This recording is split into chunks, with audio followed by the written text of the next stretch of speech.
चलिए स्टार्ट करते हैं। तो ये रहा हमारा जनरेटर, यहां से हमारा ट्रांसमिशन फर्स्ट ट्रांसफार्मर से ट्रांसफार्मर लगता है और लोड तक हम ट्रांसमिशन दे जाते हैं। तो इसका मतलब हम ये मान के चलें कि अगर दो बस बार के बीच में हमारा ट्रांसफर हो रहा है अगर पावर और थ्रू ट्रांसमिशन लाइन, तो ट्रांसमिशन लाइन किससे बनी होती है? कंडक्टर से बनी होती है, जिसका रेजिस्टेंस और रिएक्टेंस रहेगा।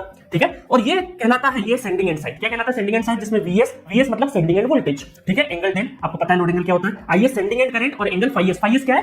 सेंडिंग एंड का पावर फैक्टर एंगल। तो ये नोटेशंस काफी इंपॉर्टेंट है, ध्यान रखना। ठीक है, दूसरा रिसीविंग साइड से, रिसीविंग साइड पे क्या होता है? हमारा रिसीविंग एंड साइड का जो वोल्टेज जिसको कैसे डिनोट करते हैं वीआर से, और करंट कौन सा है? आईआर एंगल फाई आर, है ना। और फाई आर क्या होता है? Receiving end side power factor. अब देखिए बहुत सारे स्टूडेंट क्या होते हैं, नेटवर्क जब पढ़ के आते हैं तो उनको लगता है सर एक ही तो करंट जाएगा। नहीं, क्योंकि ये जो दूरी है ये कुछ सेंटीमीटर या कुछ मिलीमीटर की नहीं है, ये दूरी किलोमीटर्स की है। नेटवर्क वगैरह में क्या होता है ना, सर्किट कितनी देर में, कितनी स्पेस में बनेगा, कितनी स्पेस में सर्किट बन जाएगा। और अगर हम लोग प्रैक्टिकली देखें तो बहुत ही मिलीमीटर साइज में या सेंटीमीटर साइज में हमारा नेटवर्क होता है। तो इसका मतलब वायर में बहुत ज्यादा क्या होता है, कंडक्टर में बहुत ज्यादा लॉस वगैरह कुछ भी नहीं होता है, ना शंट पैरामीटर होते, कुछ भी नहीं होते। तो डायरेक्टली हम ये करंट बराबर मान लेते हैं। बट ये जो लेंथ है ये बोर्ड पे अभी इतनी सी दिखाई दे रही है, बट ये किलोमीटर्स की रेंज है, किलोमीटर्स की रेंज है। इस वजह से आपका सेंडिंग एंड करंट और रिसीविंग करंट बराबर नहीं हो सकता, ना ही पावर फैक्टर अलग अलग हो सकता है। तो लोड का पावर फैक्टर अलग होगा, रिसीविंग एंड साइड का पावर फैक्टर बोले या लोड का बोले, बात एक ही है। ठीक है, और अभी एक ही है ना। जब voltage control power factor improvement पढ़ाएंगे तब हम लोग लोड और रिसीविंग एंड साइड के पैरामीटर के ऊपर चर्चा करेंगे। बट यहाँ पे सेंडिंग एंड साइड और रिसीविंग एंड साइड, इस पर्टिकुलर टॉपिक में इन दो बातों का ध्यान रखना।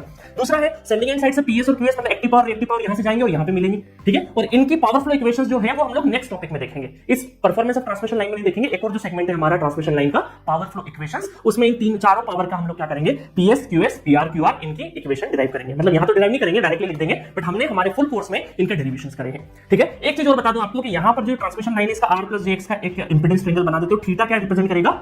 इंपेडेंस एंगल रिप्रेजेंट करेगा। ठीक है, कई बार नेटवर्क पढ़ते पढ़ते बहुत सारे स्टूडेंट फाई और थीटा में कंफ्यूज हो जाते हैं। तो फाई क्या है? पावर फैक्टर एंगल है, वो भी यहाँ पे पावर सिस्टम में अलग अलग रिसीविंग एंड साइड का और सेंडिंग एंड साइड का। और थीटा क्या है? हमारा ट्रांसमिशन लाइन का इंपेडेंस एंगल है। ठीक है, नोटेशंस क्लियर सारे के सारे? बिल्कुल क्लियर होंगे। चलो आगे बढ़ते हैं।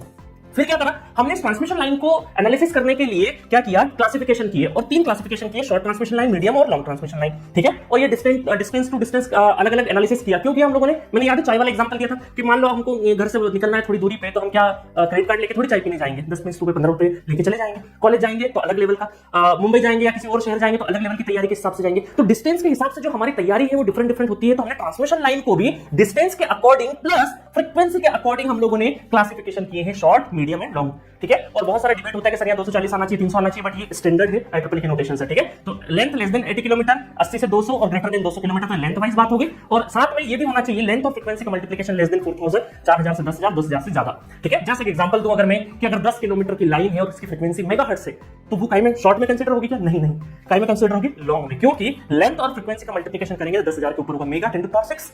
याद है? और ये जो लेंथ है ना